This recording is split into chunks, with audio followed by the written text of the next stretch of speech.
Bon les gars, parlons de logement. La distance entre ton logement et l'université qui t'a accepté. Forcément, c'est très important. Je sais qu'actuellement, toutes les personnes qui sont acceptées, vous êtes en recherche de logement.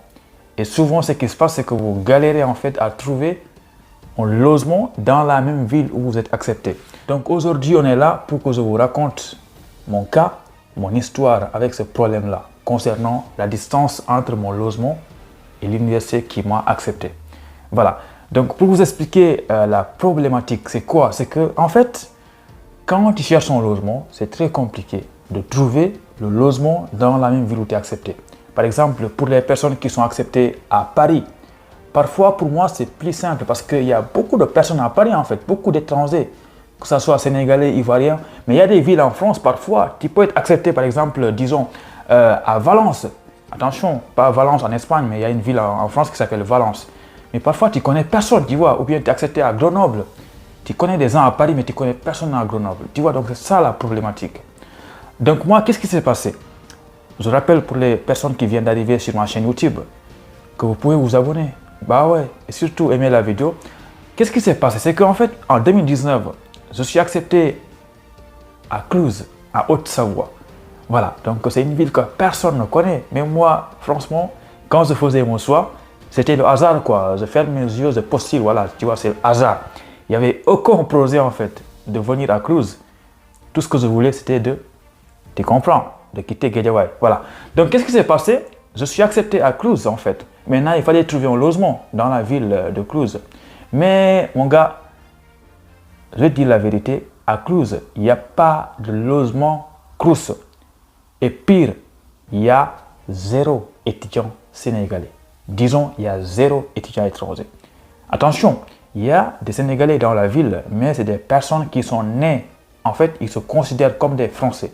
Donc pour moi, ça, ce n'est pas des étudiants étrangers. Donc, pour que tu puisses comprendre, moi, quand je vais arriver à Cluse, dans la ville, au lycée de Cluse, je serai le seul étudiant étranger. Est-ce que tu imagines ça? Voilà, donc évidemment, il n'y avait pas de logement Crous parce que ce n'est pas une ville étudiante. Voilà, il y a un lycée et point barre. Maintenant, qu'est-ce que j'ai fait en 2019? Je rappelle que je ne faisais pas de vidéos sur Campus 11. Bah, avant, en 2019, j'ai pris mon rendez-vous avec Campus 11 parce que c'était en période de recherche de logement. Tu vois, ils vont te conseiller, ils vont t'orienter.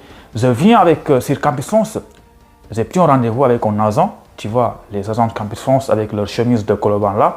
Je m'assois devant lui pour qu'il me conseille. Tout ce qu'il a fait, bah, c'est de me décourager quoi. Voilà, j'explique mon problème. Bah, monsieur, excusez-moi parce que moi j'ai un gros souci. Bah, je suis accepté à Cluse, mais franchement, je galère à trouver un logement. Tout ce que je voulais, c'est qu'il me conseille des choses pour trouver un logement. Mais tout ce qu'il m'a dit, c'est que la distance maximale à ne pas dépasser entre ton logement et l'université qui t'a accepté, c'est 65 km. Pourquoi il m'a dit ça? Parce que je lui ai dit, bon, moi, je n'arrive pas à trouver un logement à Cluse, mais j'ai des logements à Lyon, par exemple. Ou bien quelqu'un va m'aider à Paris. Et il m'a dit, non, c'est pas possible. Avec ça, tu ne peux pas avoir le visa. La distance, il ne faut pas dépasser 65 km. Ok, pas de souci, merci, au revoir.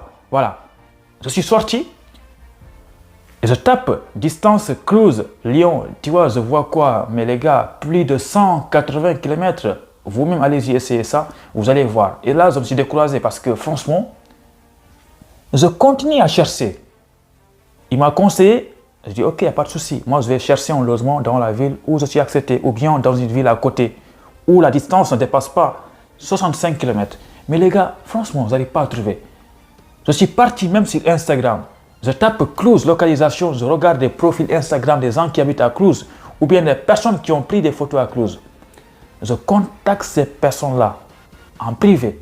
Des choses qui sont vraiment très très bizarres, des choses qui ne se font pas. Mais j'ai fait. J'envoie des messages et personne ne peut m'aider.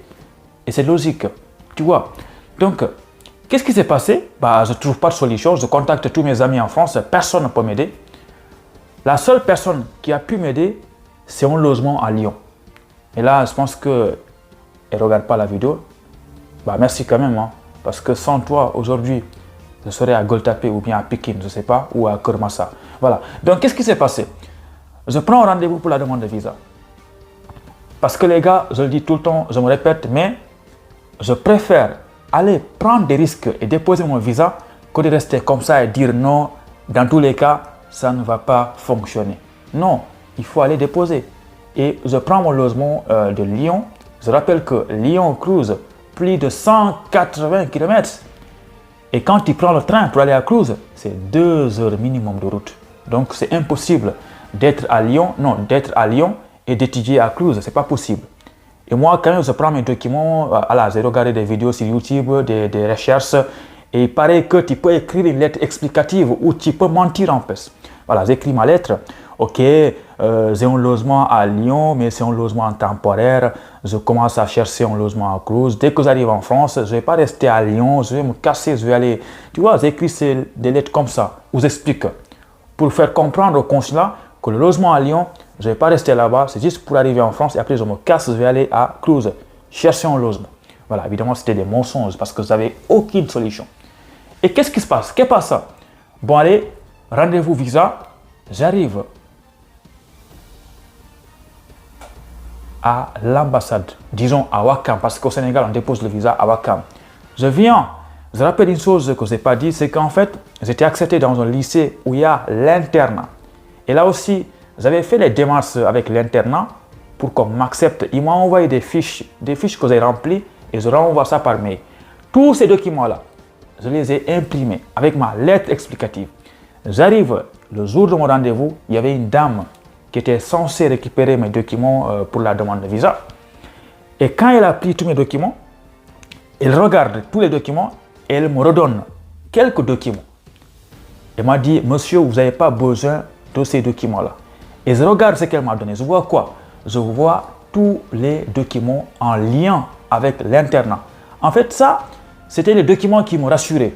Parce que je me disais, ok, si le consulat il voit que voilà, il a fait les démarches à l'internat, on peut oublier son problème de logement. Voilà.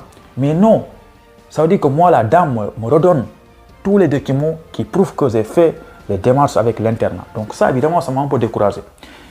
Et pire encore, je pense que je l'avais dit dans une autre vidéo, la dame, en regardant mes documents, voyant que mon logement, c'est à Lyon, avec ma lettre explicative, et m'a regardé droit dans les yeux, tout ce qu'elle a fait, c'est de me mettre dans la difficulté. Elle m'a dit quoi? Est-ce que vous êtes sûr de déposer avec ça? Les gars, imaginez, tu vas déposer un visa, on te regarde droit dans les yeux et on te dit, est-ce que vous êtes sûr de déposer avec ces documents-là? Mais les gars, là, tu te dis quoi? C'est foutu quoi? C'est fini pour toi. Tu n'as aucune chance en fait.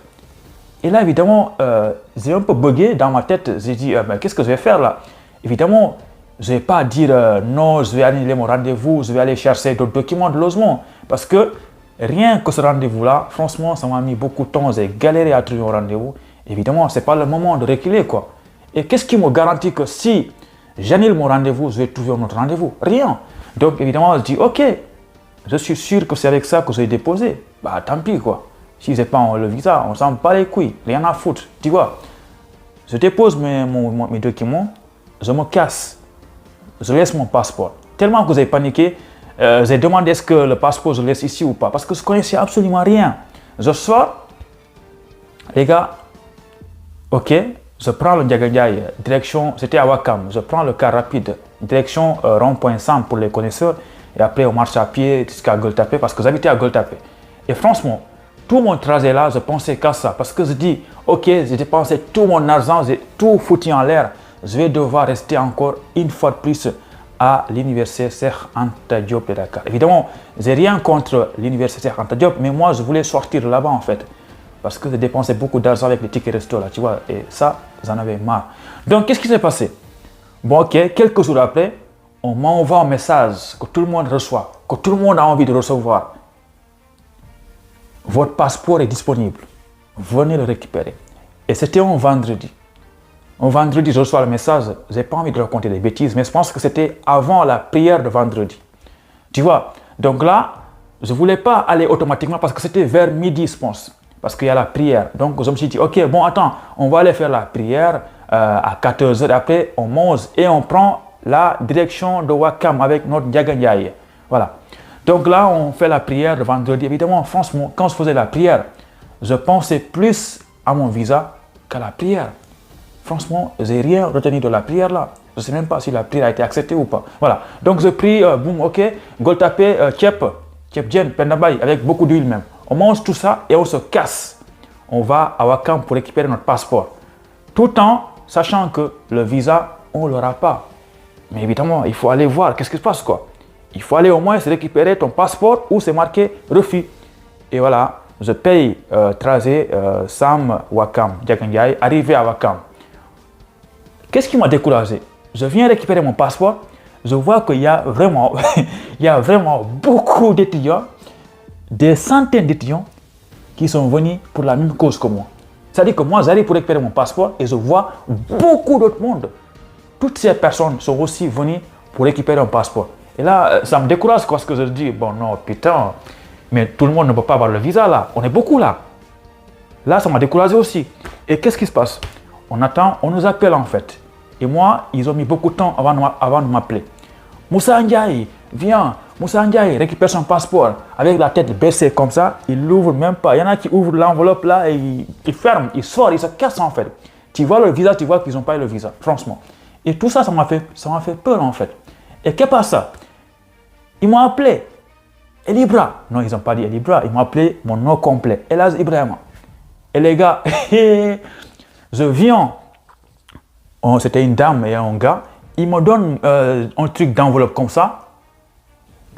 Et, et quand ils m'ont donné l'enveloppe, en fait, évidemment, je ne voulais pas ouvrir le truc à l'intérieur. Je voulais sortir, aller jusqu'à Goltapé, ouvrir là-bas, quoi. Comme ça, si c'est refus, je vais pleurer tout seul, quoi, pas devant tout le monde. Là. Et là, qu'est-ce qui passe ça? Ils me donnent l'enveloppe. Moi, je ne l'ai pas encore ouvert. Et là, il y a la dame là qui me dit bon voyage. Attends. Bon voyage, ok. Est-ce que c'est bon voyage pour quitter Wakam et rentrer à Goltapé? Ou bien c'est bon voyage pour quitter le Sénégal et aller dans un autre pays? Et là, je me suis dit ça en fait. Mais forcément, qui va te souhaiter bon voyage entre Wakam et Goltapé? Personne. Donc c'est là que j'ai compris que peut-être il y a une bonne nouvelle. Mais on ne sait jamais. Les gens se trompent parfois. Tant que je n'ouvre pas l'enveloppe, je ne suis pas sûr. Et là, quand je suis sorti Wakam, je n'ai pas encore pris mon Diagandiaï et c'est là que j'ai ouvert le document pour regarder. Qu'est-ce que je vois en premier? Je vois en fait un document qui m'explique qu'est-ce qu'il faut faire une fois arrivé en France avec un lien, tout ça, validation de visa. Et là, je commence à être content parce que pourquoi on m'explique ça si c'était un refus de visa? Tu vois, c'est pas logique. Donc là, j'ai compris qu'il y a une bonne nouvelle. Et après, je continue à fouiller, mon passeport, je l'ouvre. Et à un moment donné, je vois un tampon, les gars. Putain de merde. Et quand j'ai vu ce tampon-là, c'était marqué visa long séjour. Et là, j'ai compris qu'il y a une chose qui est en train de changer. Et là, j'ai compris que je viens d'avoir le visa, malgré toutes les difficultés que j'ai rencontrées avec ma demande de visa. Que ce soit le garant, le logement. Et les gars, franchement, je remballe tout ça, je le mets dans l'enveloppe. Et je prends mon Diagandiaï, le car rapide. J'avais un Lacoste rouge que je n'oublie pas. Direction Goltapé. Et franchement, dans le Diagandiaï, putain de merde. Non, je ne pleurais pas en fait, mais dans ma tête, il y avait des trucs qui se passaient, des gens qui dansaient dans ma tête là. Je ne sais pas comment définir ça. Hein. Je pense que toutes les personnes qui ont vécu ça, ils savent de quoi je parle. Voilà. Donc tout ça pour vous dire quoi? Tout ça pour vous dire que pour le logement, en fait, il y a quelques années avant, il y avait une distance qui était exigée, 65 km à ne pas dépasser. Par exemple, si tu as un logement qui dépasse ça, normalement, ça peut être un motif de refus. Mais aujourd'hui, je ne sais pas, le consulat ou bien l'ambassade, appelle ça comme tu veux, mais ils ont compris une chose, qu'ils sont conscients de la difficulté à trouver un logement en France. Donc aujourd'hui, ce que je veux que tu comprennes, c'est que ces 65 km là, tout ça c'est fini, c'est finito, c'est la poubelle, c'est dans le passé. Aujourd'hui, tu peux déposer le visa avec un logement dans une autre ville qui n'est pas la ville où tu es accepté. Donc moi, tape sur internet Lyon-Cluse, tu verras plus de 180 km. Et ça a fonctionné. Pourquoi ça a fonctionné? Parce que ce n'est pas le point le plus important pour avoir le visa. En fait, aujourd'hui pour moi, à partir du moment où tu arrives à garantir au consulat que tu as un logement, un hébergement en France, peu importe la ville, si tu vois que toutes les autres parties, tous les autres documents sont au top, sont parfaits, tu as un bon parcours, il n'y a rien, il n'y a aucun problème, disons. Et le visa, tu l'auras. Ils ne vont pas te refuser un visa pour la simple raison que le gars, il est accepté à Kermassar et son logement, c'est à Pékin ou bien à Tivaouane-Peulh. C'est impossible en fait. Ça ne peut pas être un motif de refus. Pour vous rassurer, et ça c'est incroyable, je connais des personnes, non pas des personnes, disons une personne. Les gars, acceptés à Angers, à Milan, avec un logement à Paris. Mais franchement, je vous jure sur la vie de ma mère, beaucoup de personnes viennent en France avec un logement à Paris. Parce qu'en fait, à Paris, il y a beaucoup de personnes qui ont des connaissances à Paris. Du coup, il n'y a qu'à Paris qui trouve une solution d'hébergement. Et pourtant, c'est des personnes qui sont acceptées à Orléans ou bien d'autres à Lyon, d'autres à Marseille. Mais ils trouvent un logement à Paris et ils viennent à Paris. Il y en a même qui passent une semaine à Paris avant d'aller dans la ville où ils sont acceptés. C'est comme ça et ça fonctionne. Moi, mon conseil, c'est franchement de chercher d'abord un logement dans la ville où vous êtes accepté parce que c'est ce qui est de mieux en fait. Parce qu'avoir un logement dans la ville où tu étudies, c'est extraordinaire. Mais dans tous les cas, tu seras amené à voyager parce qu'il y a des gens qui pensent que il faut que mon logement soit à côté de mon université, comme ça je vais aller à pied. Non, ça, c'est pas possible maintenant. On est au 21e siècle là. Moi, je suis à Orléans. Pour aller à l'université, c'est 30 minutes. Transport en commun. Aller, retour 30 minutes. Ça me fait 1 heure de temps. Parfois, c'est 40 minutes en fait. Quand tu prends le bus pour aller à la fac, pour moi, qui habite en centre-ville, c'est 40 minutes. Aller, 40 minutes, retour. Tu vois, donc c'est normal en fait d'habiter un peu loin de ton université. Tout ça, il n'y a pas de souci. Et le consulat, ils sont conscients de tout ça. Voilà. Donc, mon gars, cherche un logement dans la ville où tu es accepté. Si tu n'arrives pas à trouver, cherche un logement dans une ville à côté ou bien dans une ville où il y a ta famille. Et tu expliques dans ta lettre qu'une fois en France, voilà, tu comptes bien aller t'installer dans la ville où tu es accepté. Tout ce que le consulat ils veulent, c'est que tu les assures que tu as des connaissances en France et tu es capable d'être hébergé par quelqu'un en cas de difficulté. Voilà, abonne-toi et donne-nous ton avis en commentaire. Allez, ciao.